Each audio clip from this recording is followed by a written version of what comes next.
بسم الله الرحمن الرحيم. الرحمن علم القرآن، خلق الإنسان علمه البيان. الشمس والقمر بحسبان، والنجم والشجر يسجدان. والسماء رفعها ووضع الميزان، ألا تطغوا في الميزان. وأقيموا الوزن بالقسط ولا تخسروا الميزان. والأرض وضعها للأنام، فيها فاكهة والنخل ذات الأكمام. والحب ذو العصف والريحان، فبأي آلاء ربكما تكذبان.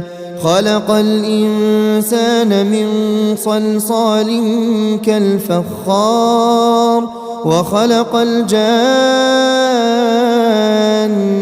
من مارج من نار. فبأي آلاء ربكما تكذبان. رب المشرقين ورب المغربين، فبأي آلاء ربكما تكذبان. مرج البحرين يلتقيان، بينهما برزخ لا يبغيان. فبأي آلاء ربكما تكذبان. يخرج منهما اللؤلؤ والمرجان، فبأي آلاء ربكما تكذبان.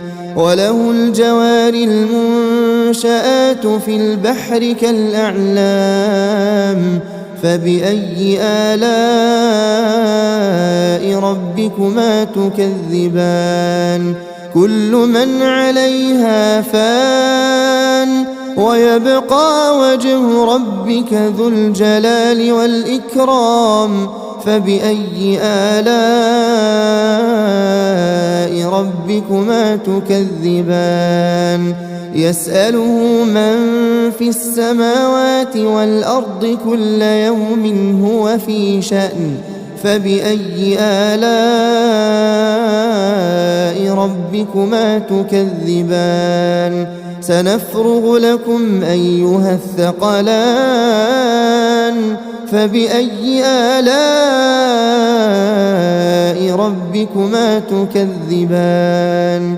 يا معشر الجن والإنس إن استطعتم أن تنفذوا من أقطار السماوات والأرض فانفذوا، لا تنفذون إلا بسلطان. فبأي آلاء ربكما تكذبان. يرسل عليكما شواظ من نار ونحاس فلا تنتصران. فبأي آلاء ربكما تكذبان. فإذا انشقت السماء فكانت وردة كالدهان. فبأي آلاء ربكما تكذبان. فيومئذ لا يسأل عن ذنبه إنس ولا جان.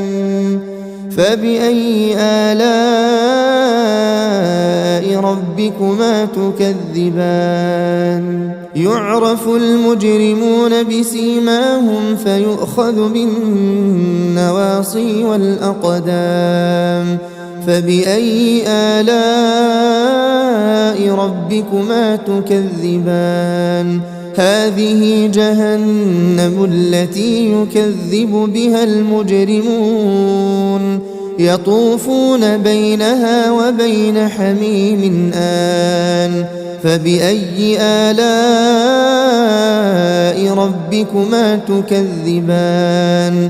ولمن خاف مقام ربه جنتان فبأي آلاء ربكما تكذبان ذواتا أفنان فبأي آلاء ربكما تكذبان فيهما عينان تجريان فبأي آلاء ربكما تكذبان فيهما من كل فاكهة زوجان فبأي آلاء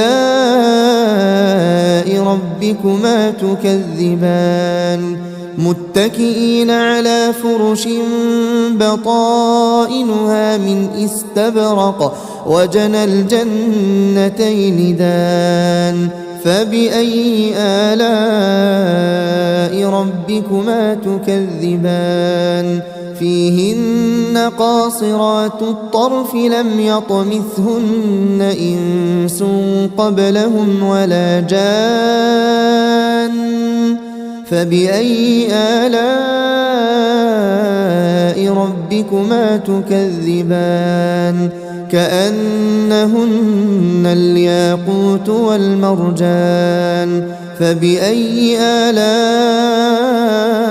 ربكما تكذبان هل جزاء الإحسان إلا الإحسان فبأي آلاء ربكما تكذبان ومن دونهما جنتان فبأي آلاء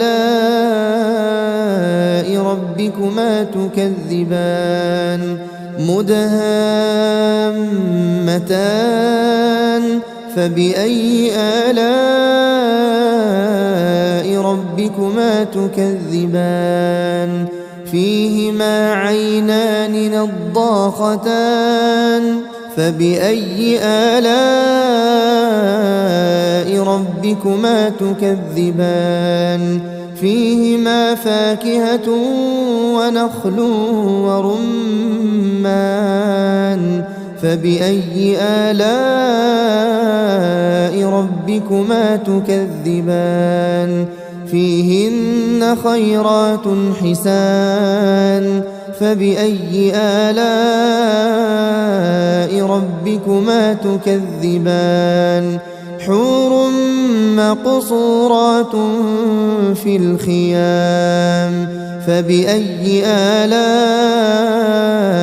ربكما تكذبان لم يطمثهن إنس قبلهم ولا جان فبأي آلاء